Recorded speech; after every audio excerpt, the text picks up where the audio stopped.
Birleşmiş Milletler İnsan Hakları Yüksek Komiseri Michelle Bachelet, 26 Şubat'ta Doğu Türkistan'daki insan hakları durumunun bağımsız ve kapsamlı incelenmesi gerektiğini söyledi.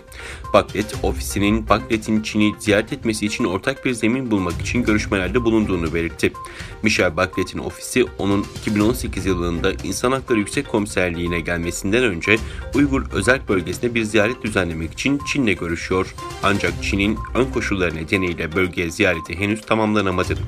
ABD, Kanada ve Hollanda, Çin'in Uygurlara yönelik baskısını soykırım olarak kabul ettikten sonra Michelle Bachelet, Uygur Özerk Bölgesi hakkında bağımsız ve kapsamlı bir soruşturma yapılması çağrısında bulundu. Associated Press'e göre Bachelet'in sözcüsü, Bachelet'in ziyaretine hazırlık amaçlı teknik ziyaret hakkında Çin'le görüşmelerin sürdüğünü, ancak böyle bir ziyaretin gerçek bir soruşturma sağlaması gerektiğini söyledi.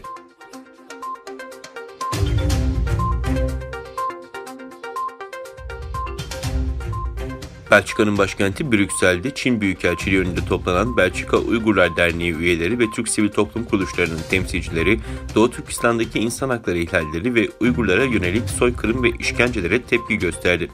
Yaklaşık 100 kişi Uygurlara özgürlük, soykırımı durdurun ve toplama kamplarını kapatın sloganı attı. Gösteride Fransızca, İngilizce ve Flemenkçe yapılan konuşmalarda yaklaşık 3 milyon Uygur Türk'ünün Çin tarafından toplama kamplarına kapatıldığı, Çin'in bu gerçeklerin uluslararası toplum tarafından bilinmesini istemediği ifade edilirken toplama kampları kurmanın insan hakları ihlali olduğu vurgulandı.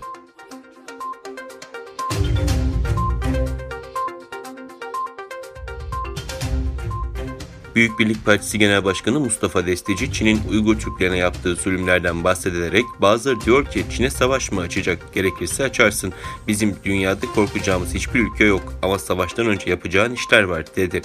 Büyük Birlik Partisi Genel Başkanı Mustafa Destici, Çin'in Uygur Türklerine uyguladığı zulümle ilgili Fox TV'de açıklamalarda bulundu.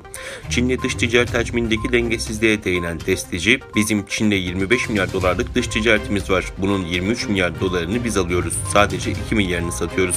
Yani bizim dış ticaret açığımızın %40'ı da Çin'le olan ticaretimizden kaynaklanıyor dedi. Bazıları diyor ki işte Çin'e savaş mı açacağız? Ya gerekirse açarsın. Yani bizim dünyada korkacağımız hiçbir ülke yok.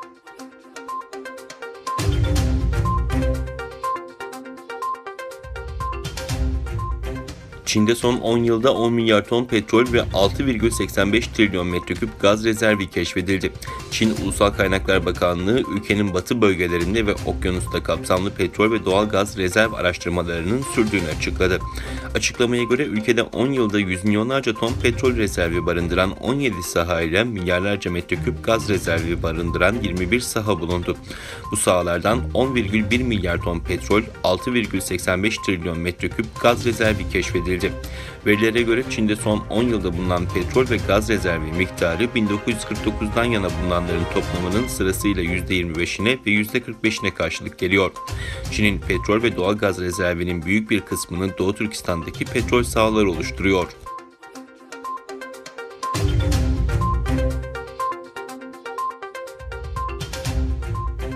Eski ABD Dışişleri Bakanı Mike Pompeo, bu yıl Florida eyaletinde yapılan ve Cumhuriyetçileri bir araya getiren en önemli organizasyonlardan biri olan 2021 Muhafazakar Siyasi Eylem Konferansı'na katılarak Joe Biden yönetimine eleştirilerde bulundu. İran'la nükleer anlaşmadan ayrılan ve maksimum baskı politikasını hayata geçiren Donald Trump'ın Dışişleri Bakanı olan Pompeo, Biden yönetiminin yeniden nükleer anlaşmaya dönme arzusunun çok yanlış olduğunu savundu. Pompeo, Biden yönetimi yeniden İran'ı memnun etme yoluna girmiş gözüküyor. Bu ABD içinde, bölge içinde bir felaket olacaktır ifadelerini kullandı.